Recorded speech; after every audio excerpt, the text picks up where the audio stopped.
नमस्कार दोस्तों, आप देख रहे हैं रॉयल बुलेटिन। दिल्ली हाईकोर्ट से उन्नाव दुष्कर्म मामले के दोषी और पूर्व भाजपा विधायक कुलदीप सिंह सेंगर को मिली जमानत के बाद पीड़िता और उसके परिजनों का गुस्सा फूट पड़ा है।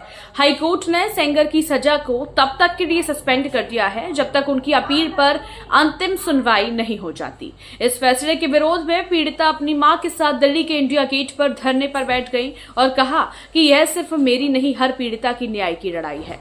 भावुक और आक्रोशित लहजे में पीड़िता ने प्रशासन और न्याय व्यवस्था पर सवाल उठाए। उसने कहा, जिस अपराधी को उम्र कैद की सजा मिली उसे सिर्फ 6 साल में राहत कैसे मिल गई? मेरे पिता की हत्या हुई, मेरा एक्सीडेंट कराया गया और फिर वही डर लौट आया है। पीड़िता ने कहा कि वह इस फैसले के खिलाफ सुप्रीम कोर्ट जाएगी। मेरा यही कहना है कि मैं इस हाई कोर्ट के जजमेंट से मैं खुश नहीं हूँ, क्योंकि मुझे लगा कि मैं अपने आप को सुसाइड कर लूँ, लेकिन मैंने अपने बच्चों को सोचा, मैंने अपने परिवार को सोचा। हमने कहा मर के तो इंसाफ नहीं मिलेगा, जिंदा जैसे भगवान ने मुझे दोबारा वापस किया इस मौत की लड़ाई से, जिंदा रह के लड़ना, संघर्ष करना, यही न्याय है। जी, सुप्रीम कोर्ट जाने की इरादा है और मेरे चाचा की बेल खारिज कर दी जाती है। उसके बाद में मेरे परिवार की, मेरे पैरोकारों की, मेरे जयंतियों की और जो अहम गवाह सीबीआई के सरकारी गवाह वीरेंद्र यादव, जो मेरे पापा के केस में गवाही दिया, उस इंसान की सुरक्षा हटाने के बाद में 2 दिन बाद गुंडा एक्टर लगाया जाता है और कुलदीप सेंगर ही तिहाड़ जेल से बैठ के लगवाते हैं। कितने सारे मुकदमे लगवाते उस इंसान के अंदर, उस इंसान के ऊपर कि वो 50 दिन उन्नाव की जेल काट के आया है और 50 दिन के अंदर उन्नाव की प्रशासन ने वो टॉर्चर किया है। बोले कि हीटर लगा देते थे, हमसे बताया हीटर लगाते थे, बोलते थे इसमें वॉशरूम करो, इसमें चढ़ो, इसमें खड़े हो जाओ।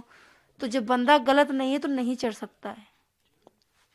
ऐसे ऐसे हुआ है, सबकी सुरक्षा हटा दी गई। उसके बाद में इस केस में बहस हुए 3 महीना हो गए। जजमेंट तो तुरंत उसके 1-2 दिन बाद आता तो दुनिया जानती और शासन प्रशासन सब जानता, कुछ होता भी।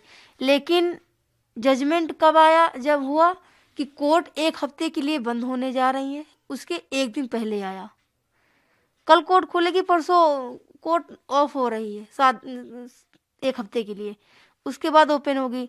उसके बाद फिर पापा वाला मैटर लगेगा, उसमें भी हमें लग रहा कि हाई कोर्ट से उसको मिलने का चांस है, लेकिन हमें न्याय नहीं मिला है, क्योंकि ये गलत हुआ है। परिवार को ख़त्म कर दिया, मेरे साथ एक्सीडेंट कराया, मेरे साथ रेप किया। मेरे भाई भी अनाथ हैं, सब परिवार में कोई नहीं है। चाचा भी हैं तो वो भी जेल में करवा रखा है। मेरे चाचा ने किसी लड़की को छेड़ा, ना तो किसी बेटी को छेड़ा, ना तो किसी के साथ रेप किया। तो उस इंसान को किस कारण जेल में रख रखा? ना बेल, ना पैरोल, ना कुछ। और जिसने रेप किया, जिसने अपने भाई से मेरे पिता को मौत के घाट उतरवा दिया, उसको बेल, पैरोल सब कुछ मिल रही है कोर्ट से। इसका मतलब पावरफुल इंसान है, उसके पास पैसा है। इनका साथ, इनका सहयोग ब्रजभूषण शरण सिंह कर रहे हैं, पूरा साथ, पूरा सहयोग। उन्होंने, हमें तो यही लग रहा है कि उन्होंने जज साहब को ही खरीद लिया।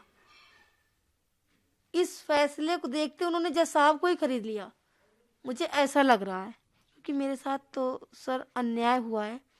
मैं सुप्रीम कोर्ट जाऊंगी, मुझे सुप्रीम कोर्ट पे पूरा भरोसा है।